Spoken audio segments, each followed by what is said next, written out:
Welcome to this class. In today's episode, we're going to discover this Pydroid application. I hope every one of you downloaded it. So if you don't download it, just go to Play Store. When you go to Play Store, search for Pydroid 3. This one, you're going to see a logo like this, and you download it. So now let's explore this Pydroid 3, and you're going to know how to work with it. So as you can see here, this is a program that I just created with my phone. I created something that will generate a phone number using calculus. So it's not just a big deal, just forget about it. And this one is also a program that I created trying to create a single neuron, just like an artificial intelligence. So how can you work with Pydroid? You can see here we have all this space that you are seeing is a text editor. Why I say is a place where you are going to write the text, the Python program. When you are writing the program, when you look at the bottom here, you will see tab, colon, comma, hash, and so on and so forth. So even if your keyboard doesn't have those things, or it may be difficult for you to work with it, so it's going to be easy since they have it like this. So let me start like trying to create a program. You're going to see they will come off. So you can see they all, oh boy.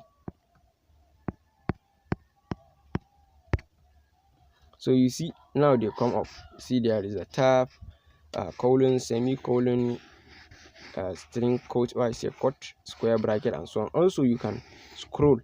When you scroll, you can see the rest of the special character that will help you write Python program. So this is one of the features of Pydroid. And then as you can see here, we have the icon folder. Then we have this is what we call the reference. Then we have this main menu here. So let's go for the main menu. So in the main menu, this is if you are using a premium Pydroid, there is some other additional features you're going to see, but this one is not a premium, and maybe your own also is not a premium. So there is some there are some features you might not be able to work with those features. So like I told you, Pydroid is just like a Visual Studio Code, but the difference here is Pydroid is act as a code editor, and also it comes with Python interpreter. So when you download Pydroid, it automatically comes with Python interpreter and install it in your phone without your knowledge. So the moment you install Python interpreter, that means you can write Python code and also it will work. So now you see here we have interpreter and the terminal. Interpreter is where we write Python program line by line, and we execute it, we see the result immediately. While terminal, this is where we're going to work with folders, just like in Kali Linux, where you're going to open a terminal and type a command like cd, ls, and so on. So we're all going to learn about that. And then we'll come to the pip, which is called Python package index, which is pip, where you will be able to install other people programs that they wrote and upload it to pip, Python package index. So, and also you can share your code using this program called pastebin. Yes, if you write your program just like a GitHub, in GitHub you can just do git init, git add, git commit, and git push to GitHub. Then other people can download your code. But this one, pastebin, when you create the program and you upload it to pastebin, what you're going to do is you're going to copy the URL that pastebin gave you, and then you send it to the person that you wanted to use the program. The moment the person pastes the URL in his browser, he can be able to see the whole code. And then this samples is where you're going to see the sample program of Python. So we're going to go inside it and see some sample programs. Then we have settings, where you're going to adjust some settings, and also we have terminal setting, where you're going to adjust some terminal settings. So the color you are seeing, you might think, okay, my own color is different from your own color. Yes, because I go to these settings and I adjust the colors to my own need. So let's go to this sample so that you can see the sample program in Python programming. So you can see we have this sample program. This is for AI, OpenCV, and TensorFlow, AI and machine learning. And this one for a game development, this one for a desktop app development, also this one for machine learning,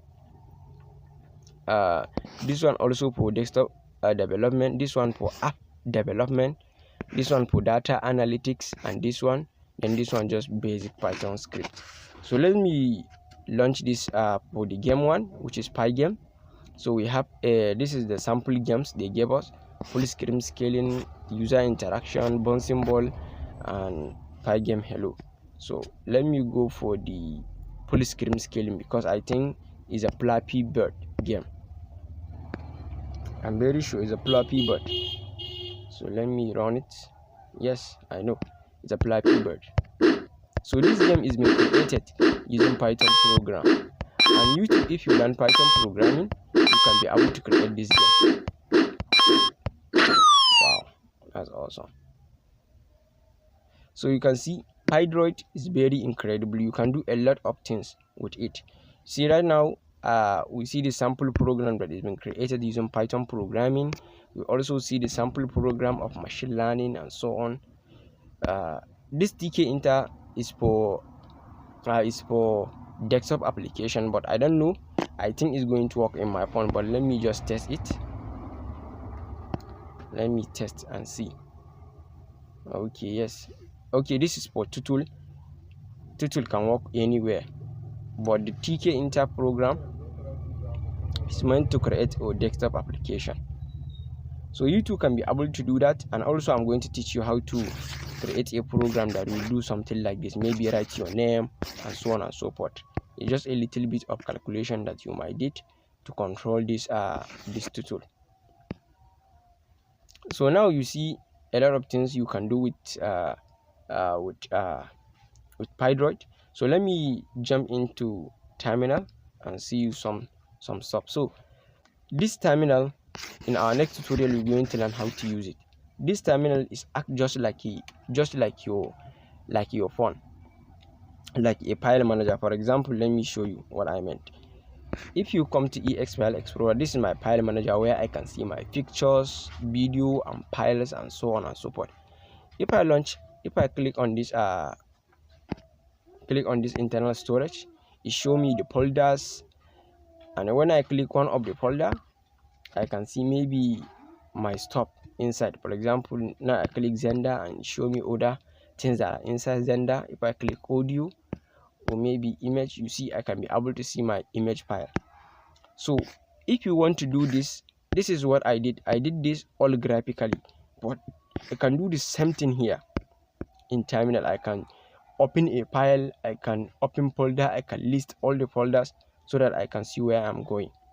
So you can do that with terminal. So in our next class, we're going to start learning about this terminal commands, where you can do this, do that, and so on and so forth, so that you start to familiar with command lines interface, because as a back-end developer you have to learn this. So, and some of you might maybe complain that they are using their system. Yes, don't worry. If you are using a Windows operating system, in your Visual Studio Code you will see it at the top, or I say status bar, you're going to see, or maybe tax bar, you're going to see a tab called terminal. When you click on that terminal, then click on new terminal. So it will give you an interface just like this one, where you can practice all of this command that I'm going to teach you in our next class. So see you in our next class, and if you have any question, you can ask in the comment section below, and I'm going to create a video for the Visual Studio Code and show them the necessary stuff that they have to put in their mind. So see you in our next video.